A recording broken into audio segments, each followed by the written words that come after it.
ప్రార్థిస్తున్నాను.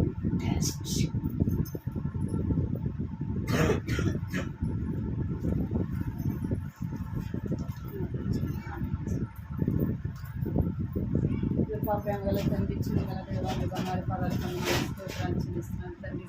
ఎవరు కూడా ప్రభావ నా పాట ద్వారా కనపరిచిన ప్రభావ మీరు చూపిన కృపను బట్టి మీకు ఎంతో వందనాలు చెల్లిస్తున్నాను. దేవా జ్ఞాపకం చేస్తున్నాను.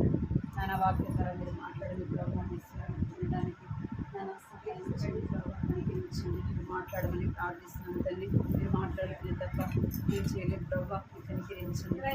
స్వరాన్ని వినిపింపచేయమని ప్రార్థిస్తున్నాను తండ్రి. ఆత్మ చెప్పు సంగతులు చెవిగలవాడు వీరుగా కనుసరించినారు ప్రభావ. ఆత్మదేవుడు కనుక మీరు మాట్లాడే దేవుడు కనుక ప్రభావ సన్నిధిలో మొదలుపెడుతున్నాం తండ్రి.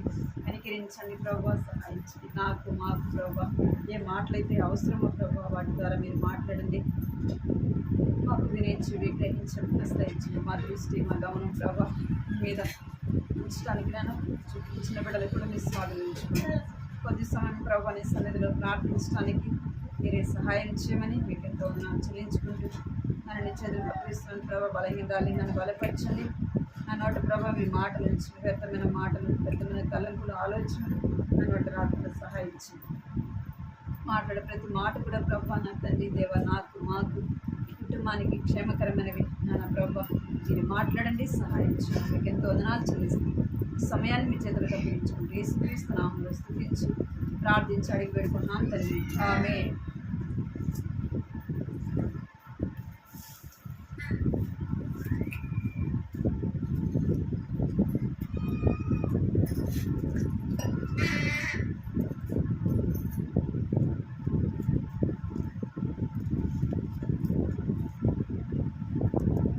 వాక్యం చదువుతున్నాము.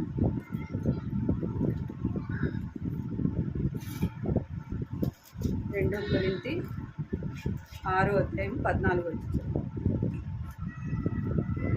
2 కొరింథీ 6వ అధ్యాయం 14వ వచనం. అందరం కలిసి వాక్యాన్ని చదువుదాం. మీరు అవిశ్వాసులతో జోడిగా ఉండదు. నీతికి దుర్నీతికి ఏమీ సంగతి, వెలుగుకి చీకటితో ఏమీ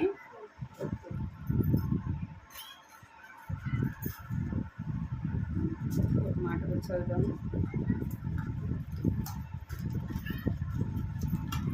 ఏం రాయబడిందంటే 2 కొరింథీ 6వ అధ్యాయం 14వ వచనం. మీరు అవిశ్వాసులతో జోడిగా ఉండదు. నీతికి దుర్నీతికి ఏమీ సాంగత్యం, వెలుగుకు చీకటితో ఏమీ పొత్తు, క్రీస్తునకు బెలియాలితో ఏమీ సంబంధం. 15వ వచనం. అవిశ్వాసులతో విశ్వాసికి వారెక్కడిది. ఇక్కడ ఏం చెప్తున్నారంటే మీరు అవిశ్వాసతో ఏం చేయకూడదంట, జోడీగా ఉండకూడదు. నీతికి దుర్నీతికి ఏమి సాంగత్యము, వెలుగుకు చీకటితో ఏమి పొత్తు. అంటే మనము ఏం చేయకూడదంట, విశ్వాసమైన మనము అవిశ్వాసులతో ఏం చేయకూడదు, స్నేహము చేయకూడదు. వారితో సంబంధము మనకు ఉండకూడదు. ఎందుకు అంటే ఒకప్పుడు మనము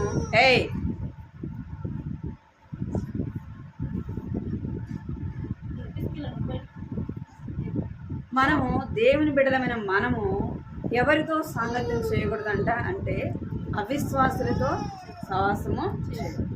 అన్నితో మనము సహవాసము చేయకూడదు. ఎంతవరకు అంటే మనకి ఎంతవరకు వారితో అవసరమో ఏం చేయాలా అంతవరకే మనము వారితో మాట్లాడేవారుగా ఉండాలి. వారితో మనం ఎక్కువ స్నేహం చేస్తున్నామంటే మన ద్వారా వాళ్ళు నేర్చుకోరు, కానీ వాళ్ళని బట్టి మనం ఏం చేస్తాం, కొంచెం బయటకు తీసుకొని అందుకే మనకు బైబిల్లో చెప్పబడతా ఉంది. ఇంకెక్కడ చెప్పబడింది, వెలుగుకు చీకటితో ఏమి పొత్తు. వెలుగు చీకటి ఎప్పుడు కూడా ఏం చేయదు, రెండు కలవు, కలిసి ఉంటాయా? చీకటి సగం చీకటిగా సగం వెలుతురుగా ఉంటుందా? ఉంటే చీకటన్నా ఉండాలా, లేదంటే వెలుతురన్నా ఉండాలి. మనం ఎలా ఉండాలా? ఉంటే లోకంలోనైనా ఉండాలా, లేదంటే ఎక్కడ ఉండాలా? దేవుని సన్నిధిలో ఉండాలి. అంటే దేవుని ఉంటే లోకస్తులతోనైనా ఉండాలా, ఉంటే ఎవరితో ఉండాలా? దేవుని బిడ్డలతో కూడా ఉండాలి. అందుకే 15వ వచనంలో కూడా రాయబడింది, క్రీస్తునకు బెలియాలితో ఏమి సంబంధము, విశ్వాసికి పాలెక్కడిది రాయబడింది. విశ్వాసికి కొంత ఎక్కడ? విశ్వాసికి అవిశ్వాసం కలుస్తుందా అంటే కలవదు. మనము విశ్వాసులమైన మనము ఒకప్పుడు మన లోకంలో మనము ఇష్టానుసారంగా జీవిస్తూ వచ్చినాం. ఒకప్పుడు చీకట్లో ఉంటూ వచ్చినాం. ఇప్పుడు మనం ఏం చేయబడ్డామంటే వెలిగింపబడుతూ వచ్చినాం. వెలిగింపబడిన మనము ఏం చేయకూడదు? చీకటితో స్నేహము చేయకూడదు. చీకటితో ఏం చేయకూడదు? స్నేహము చేయకూడదు. అలాగ చేస్తే మనం ఏమైపోతామంటే మనం వెలిగింపబడిన మనము ఏమైపోతాం? దినదినము ఏమైపోతాం? ఆరిపోయి ఒకానొక దినం ఏమైపోతాం? పూర్తిగా ఆరిపోతాం. అంటే పూర్తిగా మనం ఏమైపోతామంటే చీకటితో కలిసిపోతాం. అర్థమైంది? చీకటితో కలిసిపోతాం. అందుకే పాలల్లో నీళ్ళు పోస్తే ఏమైపోతాయి? కలిసిపోతాయి కదా, అవునా కదా? అదే నూనెలో నీళ్ళు పోస్తే ఏమవుతుంది? నీళ్ళుగానే ఉంటుంది, నూనెగానే ఉంటుంది. మనం ఎలా ఉండాలా? పాలు నీళ్ళలాగా కాదు ఉండాలి. ఎట్లా ఉండాలా? మనం లోకంలో ఉన్నప్పటికీ లోకం మనకి ఏం చేయకూడదు? అంటకూడదు. మనం ఏం చేయకూడదు అంటే అవిశ్వాసులతో ఎప్పుడు కూడా స్నేహము చేయకూడదు, వారితో జోడీగా ఉండకూడదు. అలాగా మనం ఉండాలని దేవుని వాక్యము చెప్తారు. ఇంకా ఎలా ఉండాలంటే విశ్వాసమైన మనము అవిశ్వాసులతో ఎప్పుడు కూడా స్నేహము అనేది చేయకూడదు. లేవియాకాండం చూడండి, లేవియాకాండం 24, లేవియాకాండం 24వ అధ్యాయం 11వ వచనం. 24:11 చదవండి.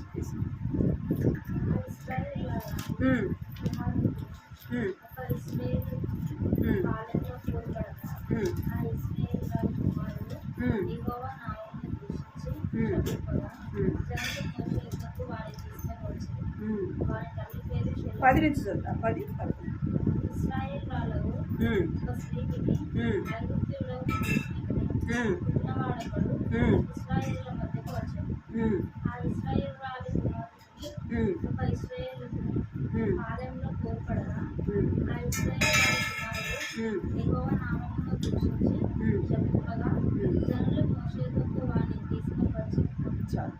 ఇక్కడ దేవుని బిడ్డలు, ఇశ్రాయేలీలు అంటే దేవుని ప్రజలు, ఐగుప్తీయులు అంటే లోకస్తులు. ఇక్కడ ఇశ్రాయేలీల యొక్క స్త్రీ ఏం చేస్తూ వచ్చిందంటే ఐగుప్తీయుని వివాహము చేస్తుంది. వారికి వీరికి ఎక్కడ కూడా పొందు కుదరదు. ఎందుకంటే వాళ్ళేమో లోకస్తులు, ఈమెమో ఎవరంట? దేవుని యొక్క జన. ఈమె ఐగుప్తీయుని చేసుకుంది. వారి పుట్టిన కుమారుడు ఏం చేస్తున్నాడంటే యెహోవా నామమును ఏం చేస్తున్నాడంట? దూషించేవాడుగా ఉన్నాడు. మనము కూడా అన్నిలతో సవాసం చేస్తే మన బిడ్డలు కూడా ఎట్లా ఉంటారు? దేవుడెవరో ఎరుగని వారుగా ఉంటారు. ఎలా ఉంటారంట? దేవుడు ఎరుగని వారుగా ఉంటూ ఏం చేస్తారంటే దేవుణ్ణి యెహోవా నామమును వారు ఏం మాట్లాడతారో కూడా వారికి తెలియకుండానే ఉంటారు. అందుకే మనం ఏం చేయకూడదు? ఎవరితో సహవాసం చేయకూడదంట? అన్యులతో సహవాసము చేయకూడదు. చూడండి, ఆదికాండం 6వ అధ్యాయంలో కూడా, ఆదికాండం 6వ అధ్యాయం 1వ వచనం.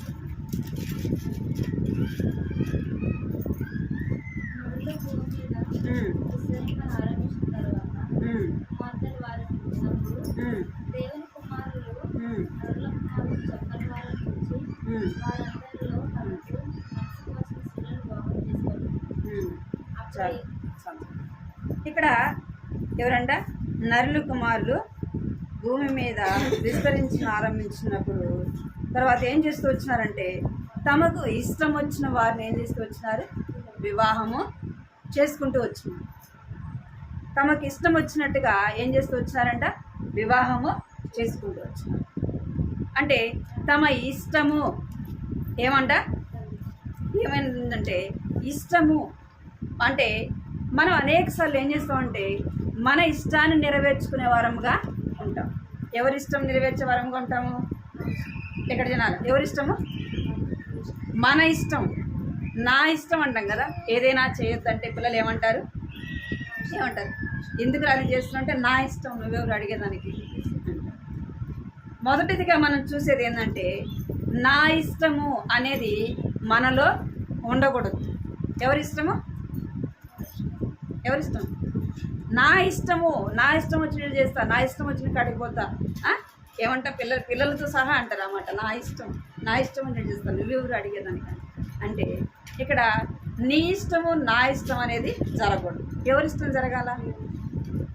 దేవుని ఇష్టము జరగాలి. చూడండి సంఖ్యాకాండంలో,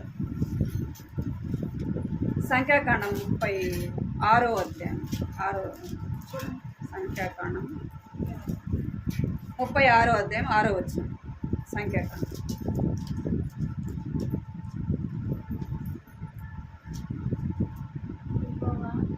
చూడండి.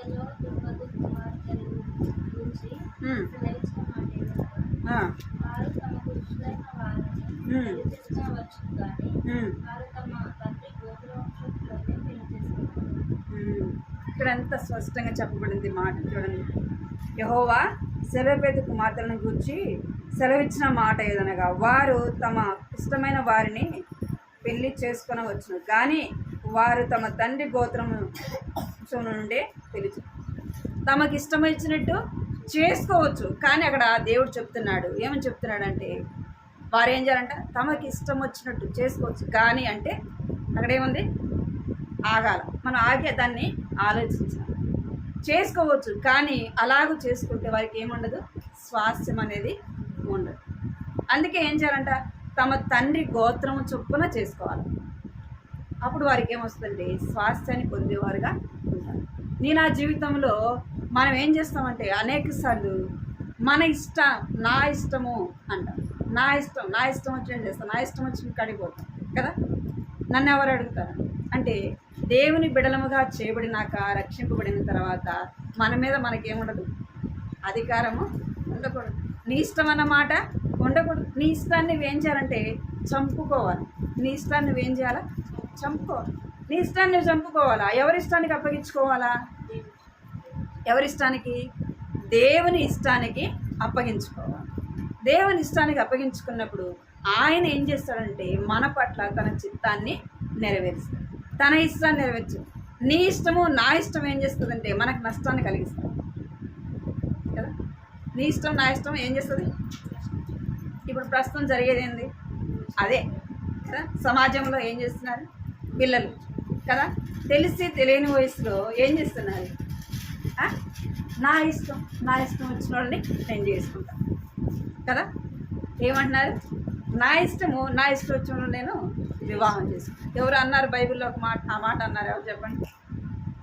నాకు ఇష్టమైంది కాబట్టి ఆ అమ్మాయిని ఇచ్చి చేయండి అన్నారు. ఎవరు?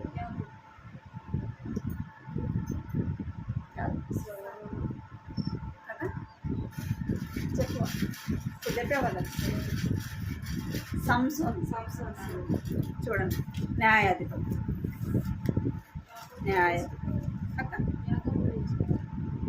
అది వీరు న్యాయాధిపతులు 14 అయితే 3వ వచనం చూడండి. 14 అయితే 3వ వచనం.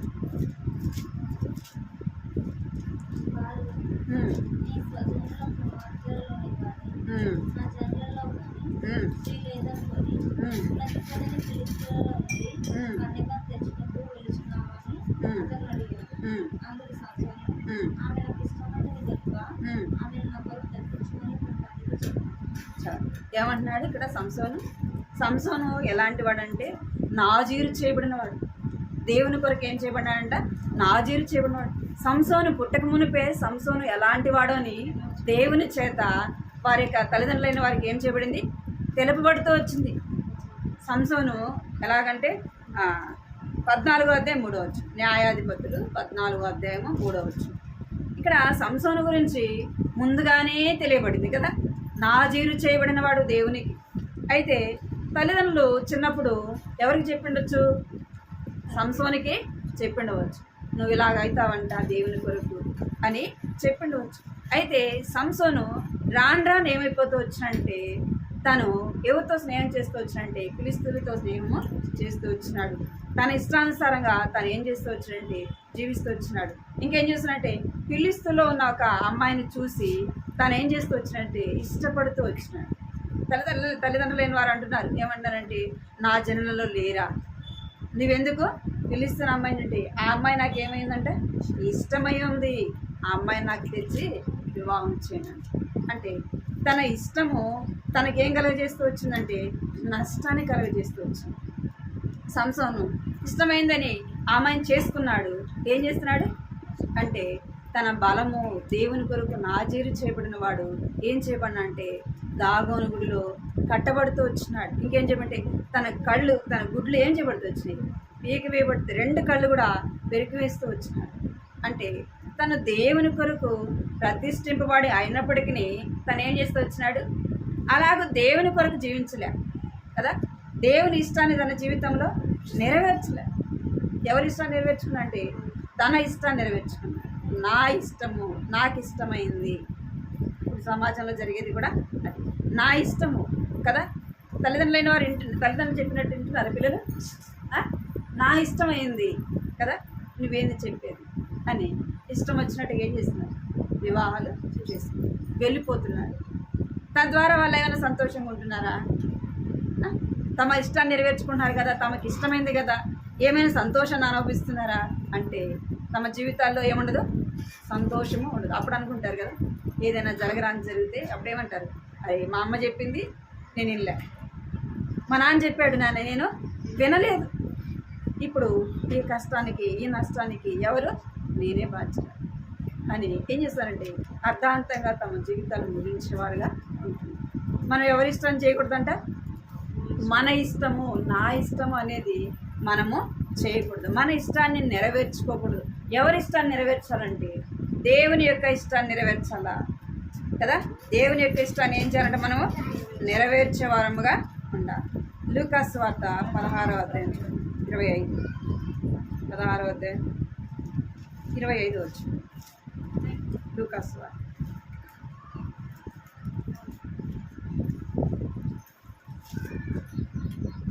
16.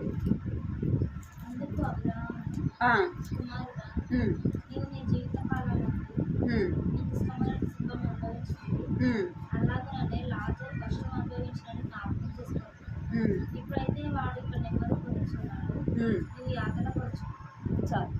ఇక్కడ ఏం చెప్పబడింది 25వ వచనంలో, అందుకు అబ్రహాము నా కుమారుడా, నీవు నీ జీవితకాలం అంతయు నీ ఇష్టమైనది ఏం చేస్తూ వచ్చినావు, నువ్వు సుఖమును అనుభవించితివి. అంటే తన ఇష్టము తను ఏం చేస్తూ వచ్చినాడు, ఈ లోకంలో ఇష్టానుసారముగా సంతోషాన్ని అనుభవిస్తూ వచ్చినాడు, సుఖాన్ని అనుభవిస్తూ వచ్చినాడు, తన ఇష్టమైన జీవితం జీవించినాడు.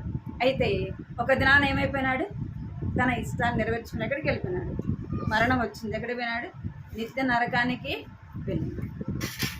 అంటే తన జీవితంలో తన ఏం పోగొట్టుకున్నాడు, నిత్య రాజ్యాన్ని పోగొట్టు, అంటే తన సొంత ఇష్టాన్ని నెరవేర్చుకున్నాడు. ఏం పొందినాడు అంటే నష్టాన్ని పొందినవాడుగా చూస్తున్నాం. అందుకే మన ఇష్టము నెరవేర్చుకోవాలి. అందుకే ప్రసంగిలో బాగా ఉంటుంది చూడండి, ప్రసంగి 11వ అధ్యాయం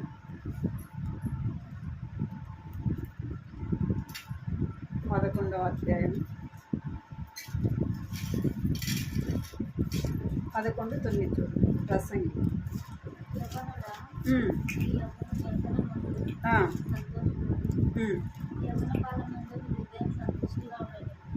నీ కోరిక చెప్పాను, దృష్టి యొక్క ఇష్టం చెప్పిన ప్రవర్తి. అయితే వీటన్నిటిని బట్టి దేవుని తీర్పులను తెచ్చినట్టు జ్ఞాపకం. లేత వయసు నడి ప్రాయం గతించుకోవడం కనుక నీ హృదయంలో నుండి వాక్యం తొలగించుకోను, నీ దేవుని చెప్పుదాన్ని తొలగించుకోను. చాలు. ఇక్కడ ఏం రాబడిందంటే యవనస్తుడా నీ యవనం బట్టి సంతోషపడు, నీ యవన కాలమందు నీ హృదయము సంతృష్టిగా ఉండనిమ్ము, నీ కోరిక చొప్పున నీ దృష్టి యొక్క ఇష్టము చొప్పున ప్రవర్తింపుము. అయితే వీటన్నిటిని బట్టి దేవుడు నేను తీర్పులోనికి తెచ్చినని జ్ఞాపకం ఉంచుకును. ఇక్కడ యవనస్తుల గురించే కాదు, ఎవరు ఉండాలా? పిల్లలు కదా, యవనస్తులు, వృద్ధులు, మధ్య వయసు గల అందరికీ చెబుతున్న మాట ఏమి చేయించంట? మన యవన కాలంలో మన ఇష్టం చొప్పున, మన హృదయం ఇష్టం చొప్పున నడుచుకోవచ్చు. కానీ ఏముందంట? మనం ప్రవర్తించిన మన ప్రవర్తన తీరంతటిని బట్టి ఏముందంట? ఒక దినాన తీర్పు ఉంది. మన ప్రవర్తన అంతటిని బట్టి మనకేముందంట? ఒక దినాన తీర్పు ఉంది. అందుకే ఏం చేయమంటే అది మనము జ్ఞాపకం ఉంచుకోవాలంటే ఏమంట? తీర్పులోనికి తెచ్చినని జ్ఞాపకం ఉంచుకున్నాము. మనం చేసేది ప్రతి పని, మన చూపు కావచ్చు, మన నడక కావచ్చు, మన పడక కావచ్చు, మన ప్రవర్తన అంతటి విషయంలో ఒక దినాన్ని ఏం చెప్పాలంట? లెక్క చెప్పాలి. అంటే అక్కడ యవనస్తుల కొరకే కదా రాయబడింది అని కాదు.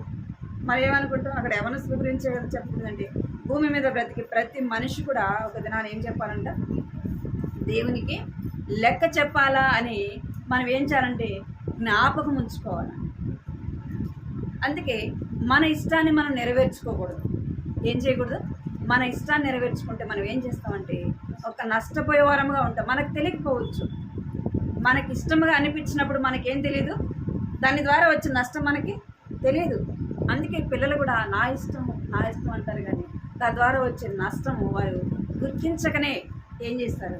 తమ ఇష్టాన్ని నెరవేర్చుకోవాలనుకుంటారు కదా. వాళ్ళు చెప్పింది మనం వినేది ఏందిలే అనుకుంటారు కదా.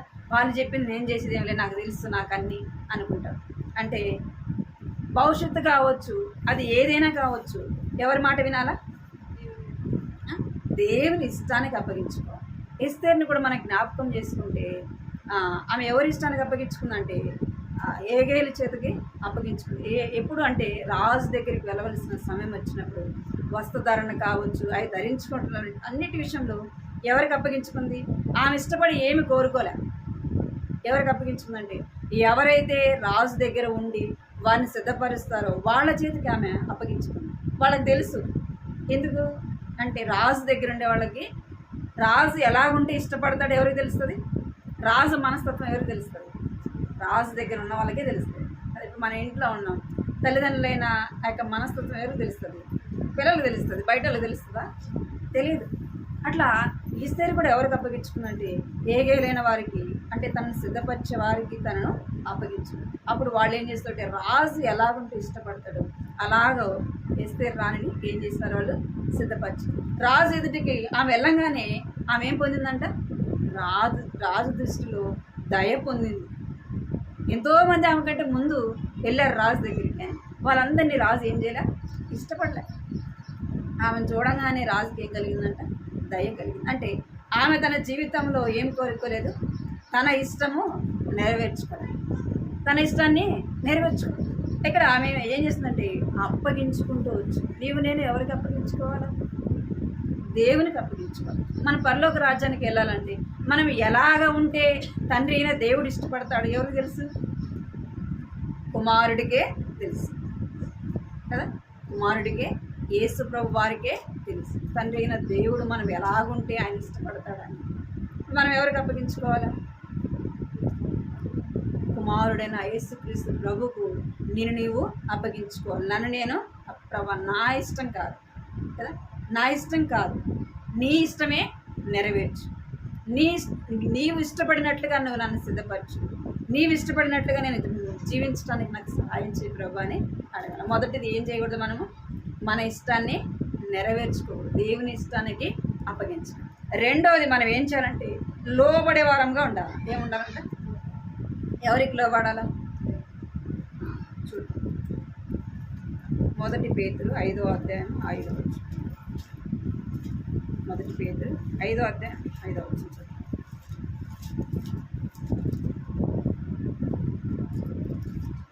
చదవండి. మీరు పెద్దలకు లోబడి మీరందరూ ఎడ్డివారి ఎడల దీన మనసు అను వస్త్రము ధరించుకొని నింపును అలంకరించుకోండి. దేవుడు అహంకారులను ఎదిరించి నిన్నులకు విపత్తు అనుగ్రహించు. ఇక్కడ 5వ వచనం ఏంటంటే పిల్లలారా మీరు పెద్దలకు లోబడి యుండుడి, మీరందరూ ఎదుటి వాని ఎడల దీన మనసు అనే వస్త్రమును ధరించుకోండి, మిమ్మల్ని మీరే అలంకరించుకోండి. ఏం చెప్తుంటే పిల్లలారా మీరు పెద్దలకు ఏం చేయాలంట? లోబడి ఉండాలి. లోబడుతున్నారా పిల్లలు? లోబడుతున్నారా? లోబడట్లేదంటే ఎవరు తప్పు? తల్లిదండ్రులు. తల్లిదండ్రులు ఎందుకు తప్పు? కరెక్ట్. ఏది మనము లోబడి విధేయులుగా జీవించినప్పుడు పిల్లలు ఏం చేస్తారంట? లోబడి. ఎవరు అలాగ లోబడినారు? బైబిల్ తండ్రి లోబడినాడు, కుమారుడు కూడా లోబడినాడు. ఎవరు? అబ్రహాము. ఏ వయసులో? వృద్ధాప్యం వచ్చేంత వరకు కూడా దేవుని మాటకి ఏం చేస్తూ వచ్చినాడంట? లోబడి జీవించినాడు. అబ్రహాము ఎలాగైతే దేవునికి లోబడినాడో ఎవరు లోబడుతున్నారు? ఇస్సాకు కూడా తన తండ్రికి అలాగే లోబడుతూ వచ్చింది. ఎందుకంటే మన ప్రవర్తన మన పిల్లలైన వారు ఏం చేస్తారు? గుర్తిస్తారు కదా. మన ప్రవర్తన ఏం చేస్తారు? మనం ప్రార్థన చేసేది, మనం బైబిల్ చదివేది, మనం దేవుని సన్నిధికి వెళ్ళేది, అవన్నీ కూడా మన పిల్లలు ఏం చేస్తారు? చూస్తారు. అప్పుడు మనం ఏదైతే మనం చేస్తామో మన పిల్లలు కూడా అదే చేస్తారు. మనం దేవునికి లోబడినప్పుడు, దేవునికి భయపడినప్పుడు మన పిల్లలు కూడా ఏం చేస్తారు? దేవునికి లోబడతారు. ఏం చేస్తారు? దేవునికి తల్లిదండ్రులైన వారికి భయపడతారు. ఇంకా రెండవది దేవునికి కూడా ఏం చేస్తారు? భయపడతారు, లోబడతారు. అబ్రహాము లోబడినట్లుగా మనం కూడా ఏం కలిగి ఉండాలంటే లోబడే మనసు కలిగి ఉండాలా. ఎవరికంటే దేవునికి లోబడాల. ఇక్కడ ఏమని చెప్పండి? పెద్దలకు లోబడుడి. ఇక్కడ ఇక్కడ నేను మనుషులకు లోబడను, నేను మనుషులకి లోబడను, నేను దేవునికే లోబడతానంటే క్రియ నీకు కనపడాలా లేదా? దేవునికి లోబడుతున్నాం అనేది ఇక్కడ చూసేటప్పుడు ఎవరికి లోబడాలి? మనం పెద్దలకి లోబడినట్లయితే ఎవరికి లోబడతాం? కనబడని దేవునికి కూడా లోబడతాం. నేను దేవునికే లోబడతానంటే ఎట్లా తెలుస్తుంది? అందుకే మనం ఏం చేయాలంట? పెద్దలమైన మనం దేవునికి లోబడాలి. ఎవరు లోబడుతూ వచ్చినారంటే ఎస్తేరు కూడా ఏం చేస్తూ వచ్చింది? లోబడుతూ వచ్చింది. చూడండి ఎస్తేరు గ్రంథం 2వ అధ్యాయం 20వ వచనం. ఎస్తేరు 2వ అధ్యాయం 20వ వచనం. మొర్దెకై యొక్క పోషణానందున్న కారణ చేసినట్టుగా ఇప్పుడు అతని మాటకు ఆమె లోబడుచున్నట్టు యొక్క మొర్దెకై తనకు ఆజ్ఞాపించిన ప్రకారం ఎస్తేరు తన జాతినైనను తన వంశమునైనను తెలియజేయగా ఎప్పుడంట తను మొర్దెకై దగ్గర తను పోషింపబడే దినాల్లో ఎలాగైతే లోబడుతూ వచ్చిందో ఎస్తేరు ఇప్పుడు ఏ స్థానంలో ఉంది అంటే 20వ వచనంలో రాణి స్థానంలో ఉంది. ఇప్పుడు ఎక్కడుంది ఆమె? రాజు భవనంలో ఉంది. ఆమె రాణిగా ఉంది. ఇప్పుడు లోబడాల్సిన అవసరమో లేదు, ఆయనతో ఈమెకు అవసరమో లేదు. అప్పుడంటే పోషిస్తున్నాడు కాబట్టి లోబడింది. ఇప్పుడు లోబడాల్సిన అవసరం లేదు. కానీ ఏం చేస్తుందంటే తన రాణిగా ఉన్నప్పటికీ ఏం చేస్తుంది? మొర్దెకై యొక్క మాటకు లోబడినదిగా చూస్తుంది. మనం కూడా మన వయస్సు ఏదైనా కావచ్చు, కానీ మన మీద పెద్దలుగా ఉన్నవారికి మనం ఏం చేయాలి? లోబడి మనము విధేయత చూపించే వారముగా ఉండాలి. ఇంకెవరంటే చూడండి న్యాయాధిపతులు 11వ అధ్యాయం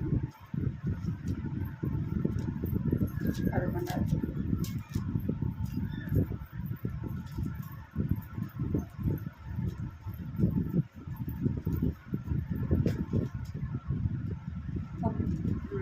ఐదు నిమిషాలు 11వ అధ్యాయం 35.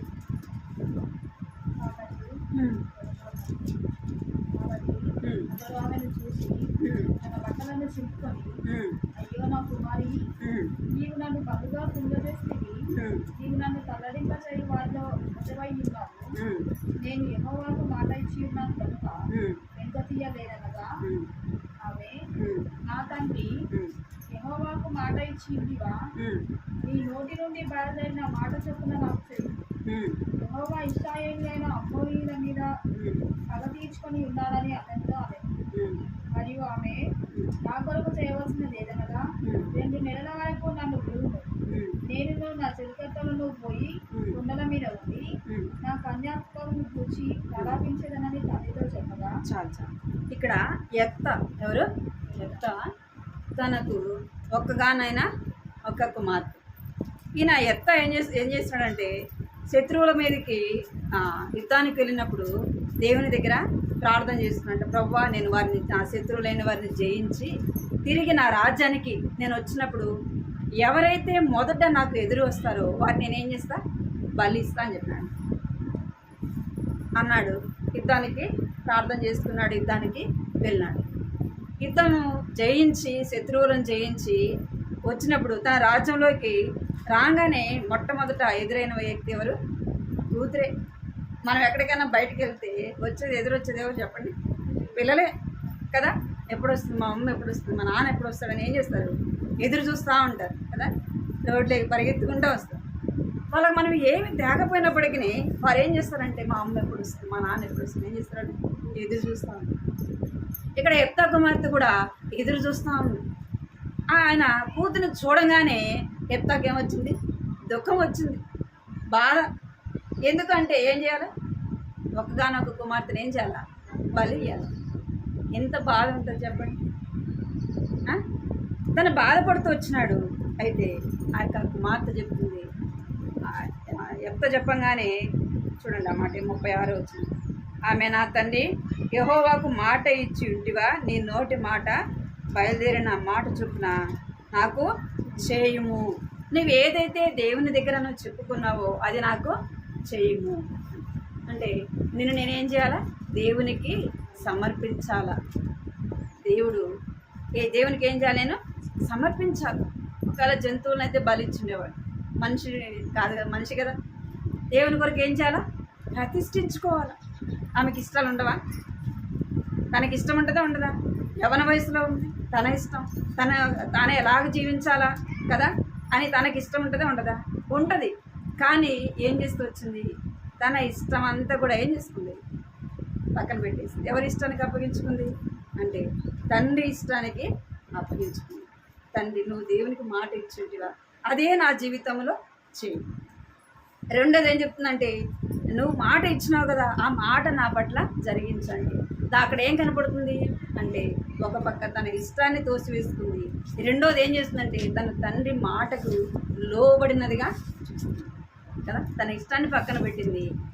చెప్పిండొచ్చు, నువ్వు మాట ఇచ్చినావు కదా, నువ్వు మాట ఇస్తే నా జీవితం ఎందుకు పాడైపోవాలా కదా, అది నా పట్ల ఎందుకు చేస్తావు, మరి ఏదైనా ఈ దేవునికి కదా అని పిల్లలు కూడా సలహాలు ఇస్తారు కదా. ఏదైనా చేస్తామన్నప్పుడు ఏం చేస్తారు పిల్లలు? ఇట చేయి మమ్మీ, అట చేయి మమ్మీ అని చెప్తారు, సలహాలు చెప్తారు. చెప్పరా? వారికి ఏదైనా కష్టం అనేది మనం చెప్పినామనుకో, కాదు మమ్మీ అట చేయి ఇట చేయి అని చెప్తారు. అంటే ఇక్కడ ఆ ఎత్త కుమార్తె ఏం చెప్పలేదు, ఏ మాట కూడా ఆమె ఎదురు చెప్పలేదు. తన ఇష్టాన్ని పక్కన పెట్టేసింది. తన యొక్క తండ్రి మాటకు లోబడుతూ వచ్చింది. నేను కూడా అలాగా లోబడేవారముగా ఉండాలా.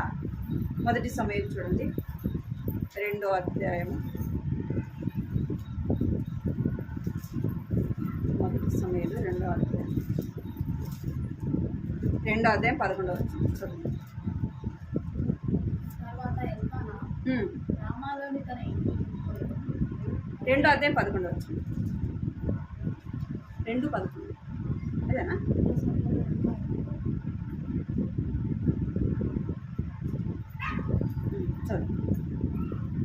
చదువు అదే. రామాలోని తన ఇంటికి వెళ్ళిపోయాడు. అయితే ఆ బాలుడు యాజకుడైన ఏలీ యెహోవాకు పరిచర్య చేయించాడు. ఇక్కడ ఎవరు? సమూయేలు ఏం చేస్తున్నాడు? ఏలియా ఎదుట యెహోవాకు ఏం చేస్తున్నాడంట? పరిచర్య చేస్తున్నాడు.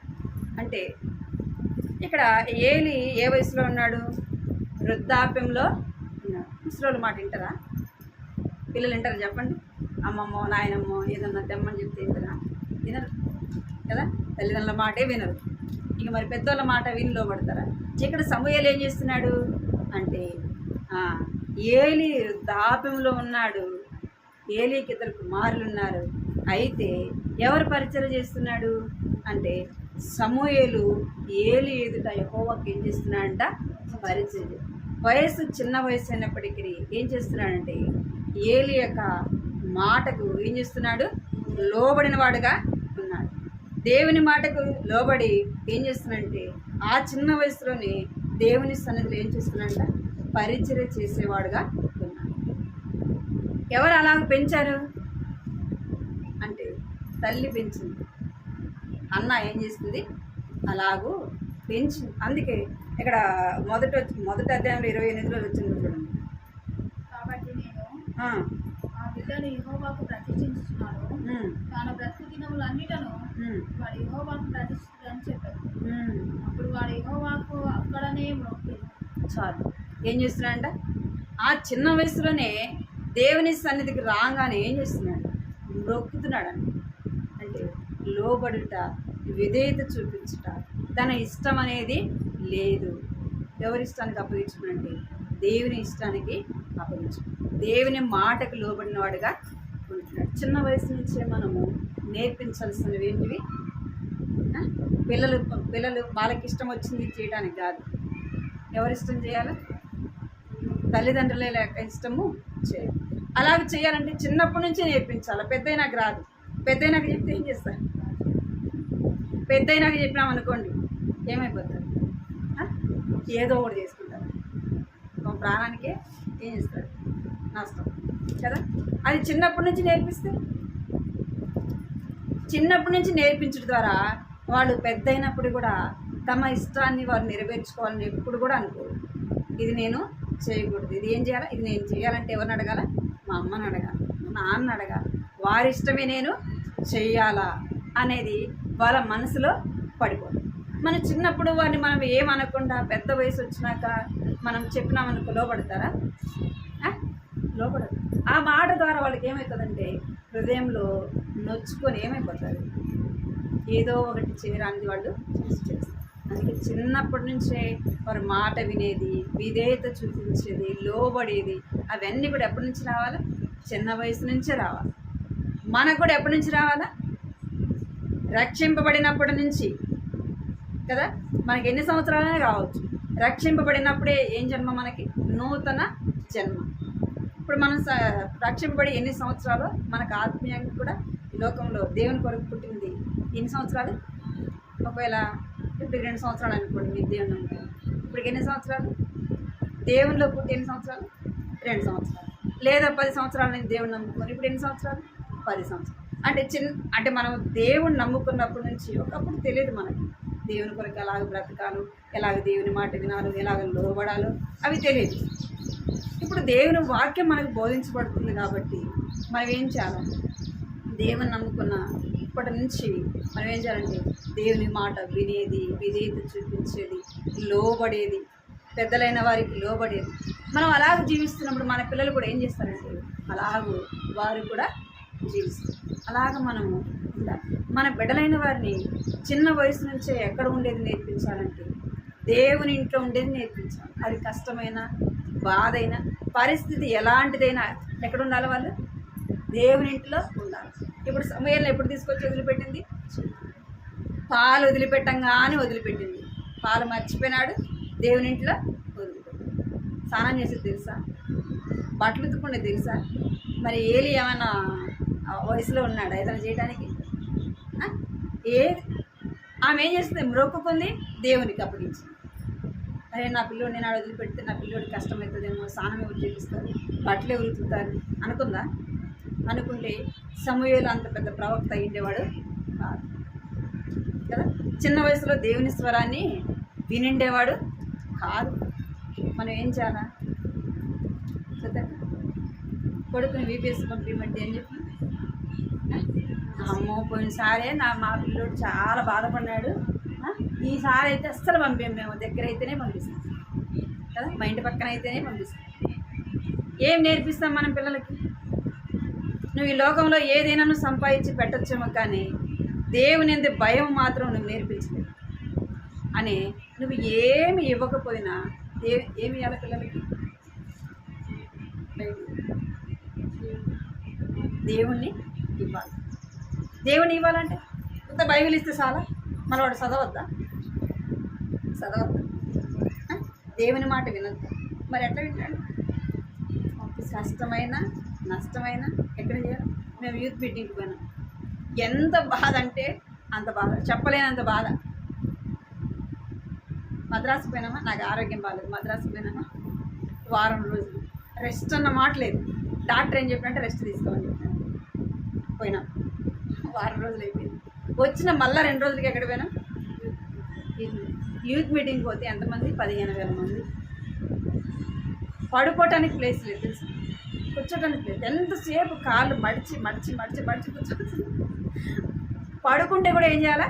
కాళ్ళు మడుచుకొని పడుకో. నాకైతే అసలుకి ఎంత బాధ వేసిందంటే, ఎంత కష్టం అనిపించింది.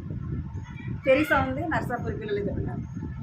ఒకవేళ నేను మధ్యలో వద్దామన్నా కూడా రావడానికి వీల్లేదు. ఎందుకు చెప్తున్నానంటే కష్టం ఉంటుంది. ఒక పక్క మేలు ఉంటుంది, ఒక పక్క ఏముంటుంది? కష్టం కూడా ఉంటుంది. మన పిల్లలు ఆడికన పోయినప్పుడు మనకు వసతులు అన్నీ కూడా ఉండవు కదా. ఉంటాయా? మన ఇంట్లో ఉంటేనే ఉండవు వసతులు ఒక్కోసారి కదా. ఒక్కోసారి స్నానం చేసేదానికి నీళ్ళు ఉండేది కదా. ఉదయాన్నే బ్రష్ చేసుకోవడానికి వెళ్తే నీళ్ళు రావు. ఎబ్రోన్లో యూత్ మీటింగ్లో అంకులే చెప్పేసినాడు, మీకు వసతులన్నీ వసతిగా సరిగా లేవు కదా, మిమ్మల్ని క్షమించండి అన్నాడు. ఎందుకు అన్నాడంటే అంతమంది 15,000 మంది అంటే ఎక్కడి నుంచి వస్తాయి వాటర్? చెప్పండి. బాత్రూమ్స్ ఉంటాయా సమయానికి? ఉండవు.